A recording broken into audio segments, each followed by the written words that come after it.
ജീവിതത്തിലെ ഏറ്റവും വലിയ ഒറ്റപ്പെടൽ കൂടെ ആരുമില്ലാതാകുമ്പോഴല്ല, എല്ലാമെന്ന് കരുതിയവരുടെ മനസ്സിൽ ഒരു സ്ഥാനവുമില്ലെന്ന് മനസ്സിലാക്കുമ്പോഴാണ്.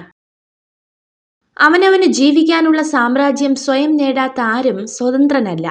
അതുപോലെ തന്നെ സ്വയം ആജ്ഞാപിക്കാൻ കഴിയാത്ത ഒരു മനുഷ്യനും സ്വതന്ത്രനല്ല. കേട്ട നുണകളെ ഒരു ചിരിയോടുകൂടി സ്വീകരിക്കുക. അതിനു പിന്നാലെ സത്യം വരുന്നുണ്ട്, അതിനുള്ള മറുപടി പറയുക. നുണകൾക്ക് സത്യത്തെ മറച്ചു പിടിക്കാനേ കഴിയൂ, മാറ്റി നിർത്താൻ കഴിയില്ല. നമ്മുടെ ആശയങ്ങളിലും വിശ്വാസങ്ങളിലും അടിയുറച്ചു നിൽക്കുക. മറ്റൊരാൾക്ക് വേണ്ടിയും ഒന്നും മാറ്റേണ്ടതില്ല. നിങ്ങൾ സഞ്ചരിച്ചു കൊണ്ടിരിക്കുന്ന ജീവിതപാത തടസ്സങ്ങളൊന്നുമില്ലാതെ വളരെ വ്യക്തമാണെങ്കിൽ, ഒരുപക്ഷെ മറ്റാരൊക്കെയോ സഞ്ചരിച്ച അതേ ജീവിതപാത തന്നെ നിങ്ങളും പിന്തുടരുകയായിരിക്കാം. വാസ്തവത്തിൽ അസാധ്യം എന്നൊരു കാര്യവും ഇതുവരെ ലോകത്തുണ്ടായിട്ടില്ല എന്നുള്ളതാണ് പരമാർത്ഥം. അഥവാ എന്തെങ്കിലും അസാധ്യമായിരുന്നുവെങ്കിൽ ഈ ലോകത്ത് ഒന്നും തന്നെ സംഭവിക്കില്ലായിരുന്നു. നിങ്ങളുടെ ചുറ്റിനും നിങ്ങൾ കാണുന്നതും കേൾക്കുന്നതും എല്ലാം യഥാർത്ഥത്തിൽ നിങ്ങളോടൊപ്പം ഈ ലോകത്ത് ജീവിച്ചിരിക്കുന്നതോ ജീവിച്ചിരുന്നതോ ആയ പലരുടെയും കഠിനാധ്വാനത്തിന്റെ ഫലങ്ങളാണെന്ന് തിരിച്ചറിയുക.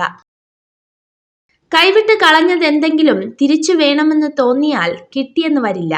കാരണം കാലത്തിനു മനുഷ്യനേക്കാൾ വാശിയാണ്. തെറ്റ് തെറ്റായിട്ടും ശരി ശരിയായിട്ടും ചൂണ്ടിക്കാണിക്കുന്ന ഇടത്താണ് യഥാർത്ഥ സ്നേഹം. അല്ലാത്തവയൊക്കെയും കാര്യം കഴിയുമ്പോൾ വലിച്ചെറിയപ്പെടുന്ന ചില സ്നേഹപ്രകടനങ്ങൾ മാത്രം. ജീവിതത്തിൽ എവിടെയായാലും ഒഴിവാക്കുകയാണെന്ന് തോന്നിയാൽ തന്നെ ഒഴിഞ്ഞു മാറിയേക്കണം. ഒത്തിരി വേദനിക്കുന്നതിനേക്കാൾ നല്ലത് ഒഴിഞ്ഞു മാറുന്നതാണ്. വിശ്വസിച്ചവരെ പറ്റിച്ചു എന്നോർത്ത് സന്തോഷിക്കുമ്പോൾ, അഭിമാനം കൊള്ളുമ്പോൾ ഒന്നോർക്കുക, അവിടെ തകർന്നത് സ്വന്തം വ്യക്തിത്വമാണ്. അവരുടെ മനസ്സിലെ നിങ്ങളുടെ സ്ഥാനമാണ്. മറ്റുള്ളവരെ സഹായിക്കുക. അതിന് കഴിയുന്നില്ലെങ്കിൽ ഉപദ്രവിക്കാതിരിക്കുക. എന്തെങ്കിലും ചെയ്യാൻ യോഗ്യമാണെങ്കിൽ അത് പൂർണ്ണ ഹൃദയത്തോടെ ചെയ്യുക.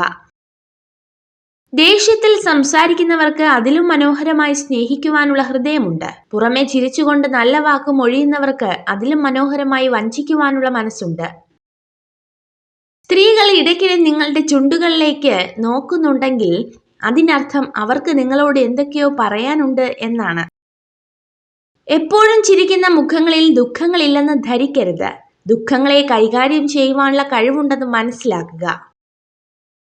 സൂര്യനെ പോലെ തിളങ്ങാൻ നിങ്ങൾ ആഗ്രഹിക്കുന്നുവെങ്കിൽ ആദ്യം സൂര്യനെ പോലെ എരിയണം. അവനവനെ കീഴടക്കുന്നവർക്ക് മാത്രമേ ലോകം കീഴടക്കാനാകൂ. നിങ്ങൾ ഈ വീഡിയോ കണ്ടതിന് നന്ദി. ഇതുപോലുള്ള കൂടുതൽ വീഡിയോകൾക്കായി ചാനൽ സബ്സ്ക്രൈബ് ചെയ്യൂ.